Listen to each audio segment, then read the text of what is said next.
Covid second wave అది ఎట్లా ఉంది అంటే అసలు ఒక సునామీలా వచ్చింది. ఫోన్ ఎత్తాలంటే భయం వేసింది. 10లో కనీసం 5-6 ఫోన్ కాల్స్ చావు గురించే మాట్లాడుతుంది. టైంలో నా వైఫ్ ఒక డెసిషన్ తీసుకుంది.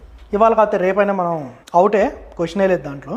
మన దగ్గర కొంత సేవింగ్స్ ఉన్నాయి, కోవిడ్ పేషెంట్స్కి ఏమన్నా చేద్దాం అని. నువ్వు 7 months ప్రెగ్నెంట్ లేడీవి, నాకే బయటికి వెళ్తాను భయం వేస్తుంది, కోవిడ్ పేషెంట్స్ని ఫీడ్ చేద్దాం అంటావు. అసలు నువ్వు ఎవడు వండుతాడు అన్న. నేనే వండుతాను. సోషల్ మీడియాలో పోస్ట్ పెట్టా, ఎవరైనా ఫుడ్ లేక ఇబ్బంది పడితే కాల్ చేయండి. రాత్రి 11ంటికి పోస్ట్ చేశా. ఓవర్ నైట్లో 1,00,000 మంది పైగా వ్యూవర్షిప్ వచ్చింది. అది కూడా ఓన్లీ హైదరాబాద్ పీపుల్. అంటే కోవిడ్ పేషెంట్స్ ఇంతమంది ఫుడ్ కోరుకుంటున్నారా? నీట్గా ఒక కాగితం మీద రాసుకున్నా, వాళ్ళ ఇళ్ళకి వెళ్ళా, ఇస్తున్నా, వెనక్కి వస్తున్నా. ఈ లోపల 100 ఫోన్లు వచ్చేస్తున్నాయి. హై ప్రెషర్తో ఉన్నాను అనమాట. నా వల్ల అసలు తీసుకోలేకపోయా. Per day at a point of టైంలో 700 మందికి ఇస్తున్నా నేను. Last stage of our life అనుకున్నాం అందరం. ఇవాళ కాకపోతే రేపైనా అయిపోతాం, అయిపోయే వరకు చేద్దాం.